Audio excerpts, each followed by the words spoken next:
नमस्कार, आप news foundation देख रहे हैं। मैं हूं आपके साथ वंदना।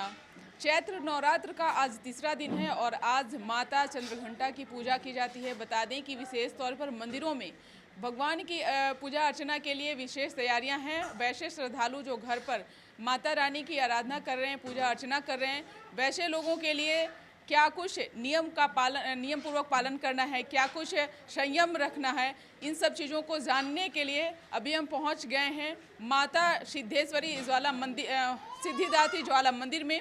और यहां पुजारी जी से बात करने की कोशिश करेंगे कि सबसे पहले तो विवेक जी आपका स्वागत है न्यूज फाउंडेशन में। सभी भक्तों को चैत्र नवरात्र की फिर से शुभकामनाएं। हर दिन हम शुभकामना दे रहे हैं क्योंकि माँ का हर दिन बहुत विशेष है। बिल्कुल। नवरात्र का हर रात हर दिन वो मतलब कि क्या कहें, मतलब सारी शक्तियाँ जो ब्रह्मांड की शक्तियाँ हैं वो पूर्ण रूप से जागृत रहती हैं।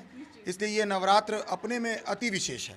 निश्चित तौर पे कैसे श्रद्धालु जो हैं वह पूजा पाठ करें और क्या कुछ माता को चढ़ाएं, अर्पित करें ताकि माता प्रसन्न रहें। माँ तो अपने भक्तों के भाव से ही प्रसन्न रहती है और जैसे लगातार निरंतर जो पूजा चल रही है उसी को मतलब निरंतर करते रहना है। और अलग अलग दिन भोग की बात है तो चंद्रघंटा माँ को दूध बहुत प्रिय है, तो दूध का भोग लगाए जिससे आरोग्यता मिलता है, सौभाग्य की प्राप्ति होती है, तो इससे भगवती प्रसन्न होती है। और चंद्रमा मतलब चंद्र के समान जिनकी कांति हो, जो जिनके प्रकाश से सूरज भी फीका पड़ जाए, वो चंद्रघंटा देवी अपने घंटा के नाद से सभी शत्रुओं का शमन करती है। उस भगवती को हम बार बार प्रणाम करते हैं। वो चंद्रघंटा माता शीतलता भी प्रदान करती हैं और विशेष तौर से अपने भक्तों पर जो है वो शीतल की तरह ठंड रहे और उन पे कभी कोई बुरा प्रभाव जो है वो न दूध पड़े। को शीतलता का भी प्रमाण के रूप में रखा गया है, तो इसलिए दूध भगवती को अति प्रिय है। दूध से बने हुए खीर भोग लगाएं, दही भोग लगाएं, दूध का नैवेद्य देवी को अर्पण करें, जिससे देवी प्रसन्न होकर अपने भक्तों को वरदान देती है। वो कौन सा मंत्र है जो माता रानी को अति प्रिय है? जो सब ऐसे तो सभी मंत्र हैं, लेकिन एक मंत्र है सर्वस्वरूपे सर्वे से सर्वशक्ति समन्विते भयवस्त्राहिनो देवी दुर्गे देवी नमोस्तुते।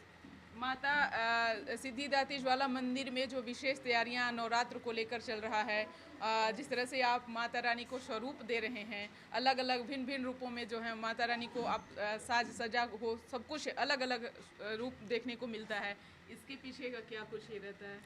ये तो जब से भगवती की स्थापना है तब से अलग अलग स्वरूप में हम देवी को पूजते हैं। उनके स्वरूप का वर्णन तो हम नहीं कर सकते हैं क्योंकि सभी स्वरूपों में उसी का निवास है, लेकिन जगदम्बा ने जो स्वरूप लिया, जैसे आप देख रहे हैं शाकंभरी रूप में देवी सजी हुई है, अपने शरीर से शाक उत्पन्न करके अपने ब्रह्मांड का भरण पोषण करने वाली देवी को ही शाकंभरी कहते हैं। तो देवी के अनंत रूप हैं जिसको प्रस्तुत करना तो बहुत मतलब कठिन है, लेकिन भक्त के रूप में माँ की प्रेरणा से मैं ये कर पाता हूँ, मेरा अति सौभाग्य। सभी भक्त उसका दर्शन करते हैं।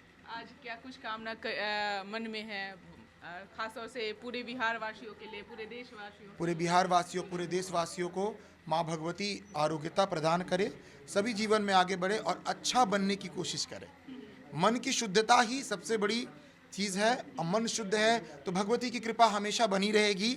और तो मन को शुद्ध करके देवी के चरणों में रखना है, चाहे वो एक पुष्प हो चाहे 1000 पुष्प हो। निश्चित तौर पर वैसे श्रद्धालु जो घर पर पूजा पाठ कर रहे हैं, जिनके पास समय का अभाव है और वो मन में यह भी ठान रखे हैं कि माता रानी को पूजा करना है, तो वो कैसे कम समय में क्या कुछ कैसे हुआ पूजा अर्चना? सप्तशती पाठ तो सभी घरों में होता है, कोई अर्गला पढ़ता है, कोई कवच पढ़ता है, कोई कीलक पढ़ता है, लेकिन सिद्ध कुंजिका स्तोत्र पढ़ के भी अगर किसी के पास समय कम है तो वो भी माँ को प्रसन्न कर सकता है। केवल माँ बोल के भी माँ को प्रसन्न करके एक दीपक जलाया जा सकता है, तो उससे भी पूजा होती है।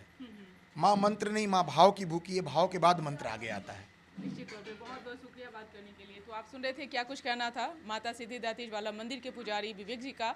इन्होंने साफ तौर से बताया कि अगर कोई भक्त भाव से भी माता रानी के सामने वह अगर आते हैं तो बस सबसे पहले माता रानी हैं जो वह भाव देखती हैं और तभी जो है भक्तों का वो उस रूप में भी वह कल्याण करती हैं। और साथ ही साथ इन्होंने बिहार वासियों के लिए, पूरे देशवासियों के लिए भी मंगल कामना कर रहे हैं। चैत्र नवरात्र है और यह काफ़ी पवित्र महीना माना गया है।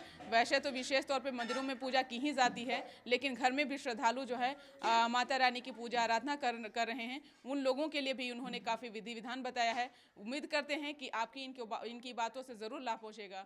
अगर इस खबर बस इतना ही, बने रहिए न्यूज़ फाउंडेशन के साथ। सहयोगी गौतम के साथ, न्यूज़ फाउंडेशन पटना।